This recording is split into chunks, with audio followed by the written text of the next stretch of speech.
Good day everyone. My name is Michael Medrano. Today I will discuss to you the importance of configuring your personal computer. What is configuration? Configuration is the manner in which components are arranged to make up the computer system. Configuration consists of both hardware and software components. Sometimes, people specifically point to hardware arrangement as hardware configuration and to software components as software configuration. Understanding of computer configuration is important as for certain hardware or software applications, a minimum configuration are required. With the advent of plug-and-play technology, most configurations can be performed automatically in the case of software configurations. The quality of performance and life of the computer or device depends on its configuration. Most important aspects of a configuration are the speed of the processor, speed and stability provided by the motherboard, speed and size of storage, graphical display, and software drivers. Some hardware or software applications have certain minimum configuration in order to provide the minimum performance. At times, this involves the addition of hardware or software accessories, commonly known as upgrades. Information about configurations can be obtained from the operating system. For example, in the case of Windows-based operating systems, on selecting the Properties option on my computer, information on the operating system version, processor details, and RAM information are provided. The same information about the computer configuration can be obtained through the command misinfo32 in an MS-DOS prompt. In the case of software, configuration can also refer to the application settings. These settings can either be set by default or configured manually by the user. Information about configuration allows users to determine whether a particular application can be run or not. It could also aid in decision on upgrading or purchasing a new system in order to execute certain applications. Configuring information can aid users in optimal usage of the system in order to prolong the performance and life of the system. Importance of configuration and maintenance. Most computers are configured to provide far more services than are required to perform their intended function. Workstations do not need to run web, database, or name server programs. Servers do not need to run web browsers or word processors. The first step in securing any computer is therefore to remove or at least disable any software or options that are not needed for its intended purpose. The software that is needed should then itself be configured to remove any unnecessary options that present an unacceptable risk. New threats are being discovered continually, so system must also be maintained to take account of them. This should be a continuous process throughout the lifetime of the computer and may include installing new software versions or patches, enabling security options, and disabling insecure functions. Additional programs and services can be installed to detect and prevent attacks. One of the most effective of these is antivirus software, which can be installed centrally or on end-user systems or both. Benefits of configuration management include reduced risk of outages and security breaches through visibility and tracking of changes to your systems. 2. Cost reduction by having detailed knowledge of all the elements of your configuration, avoiding wasteful duplication of your technology assets. 3. Improve experience for your customers and internal staff by rapidly detecting and correcting improper configurations that could negatively impact performance. Strict control of your process by defining and enforcing formal policies and procedures that govern asset identification, status monitoring, and auditing. Greater agility and faster problem resolution, enabling you to provide a higher quality of service and reduce software engineering costs. Efficient change management by knowing your baseline configuration and having the visibility to design changes that avoid problems. Quicker restoration of service in an outage, you'll be able to recover quickly as your configuration is documented and automated. Better release management and clear status accounting.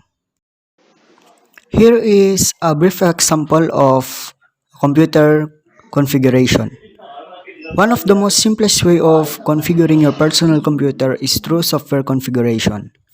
There are a lot of computer softwares that can help you configure and maintain your personal computer. For example, is antivirus softwares. It can help you scan and troubleshoot any problems that may occur. It can also help you find what functions do you need to improve and what kind of risks they possess if remain unsolved.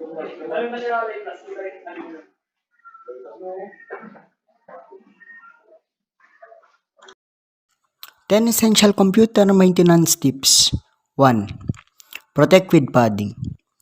Everyone has been there. Drops, bumps, and slips result in slightly cosmetic dings that leave your computer looking less than love. If you're like the most people who travel with their PC, safeguarding against accidents can feel next to impossible when packing your PC away into a carry-on. An exposed laptop is vulnerable to all of the elements of travel you likely want to protect it from. 2. Organize cords. The only thing more frustrating than dealing with long confusing cables is getting them all mixed up and tangled in the process. Keeping your digital word connect is a must, so mixing the cables isn't a feasible option. Taking the time to declutter and organize the snake-like mass of wires spawning from your power strip and PC parts is a great first step for both desktop and laptop users.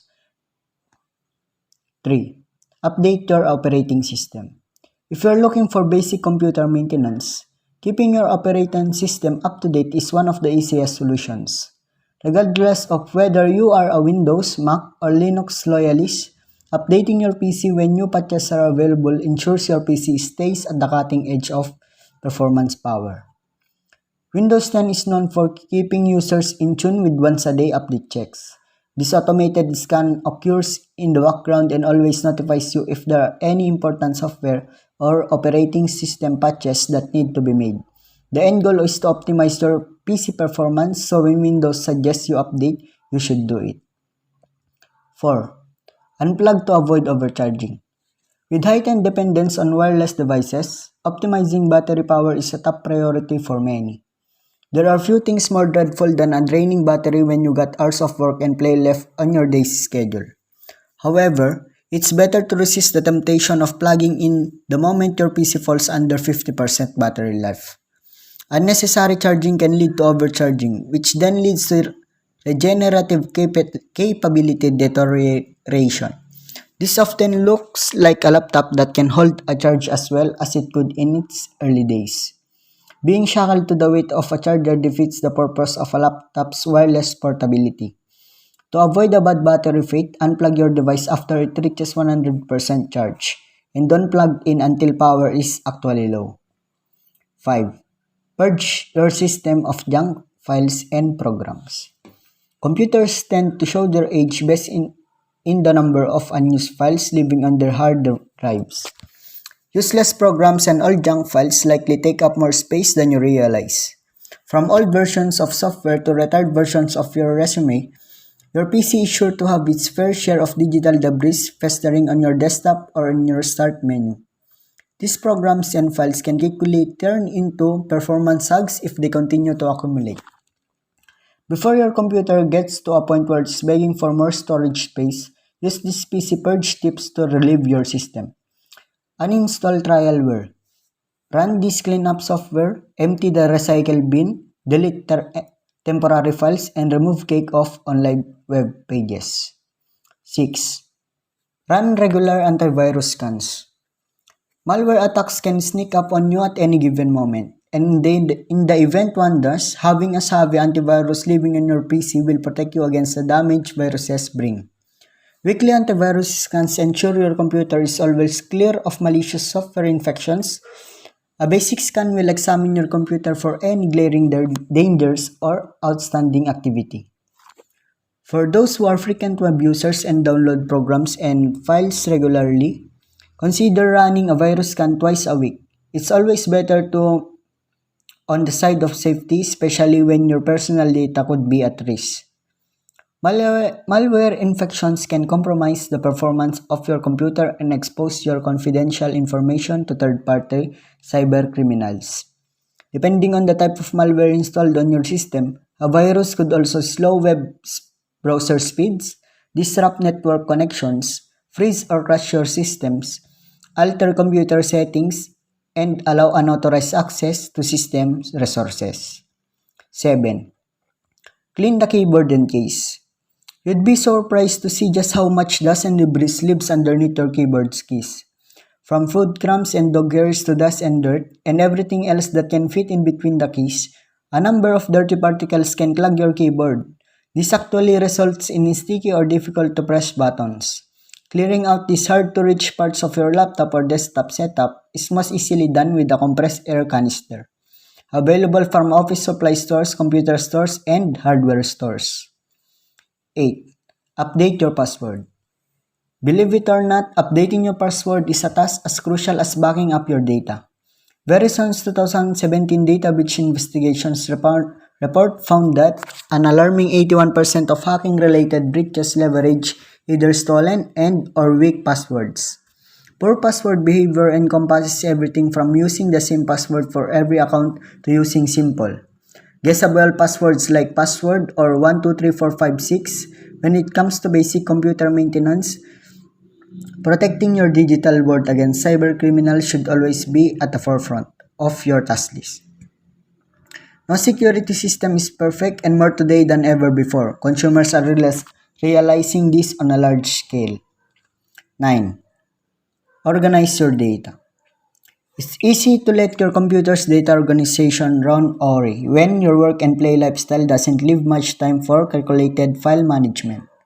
Whether it's old music files from your GarageBand days or downloaded add-ons for your favorite simulation game, your PC many folders can grow crowded.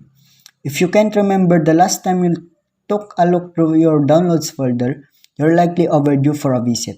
The same applies to the rest of your default folders, documents, photos, and etc. Number 10. Back up your data. Parts of owning a modern computer is to prepare for the unexpected. Sudden crashes, untimely glitches, and random hardware failure all have the potential to damage the data living on your PC. Backing up file is one of the most vital computer maintenance procedures PC users can do for themselves. That's why we've ranked it at our final spot. Your computer is replaceable, but without a backup, your information is not. Full backups are usually done on storage-heavy external hard drives and on the cloud. By making duplicate copies of everything on your PC, actually having your data in 3 places is safest. All of your valuable data lives both on your computer and inside of the external drive or cloud. And that's it for this video. Thank you for your time and I hope you learned something new in this video. Goodbye.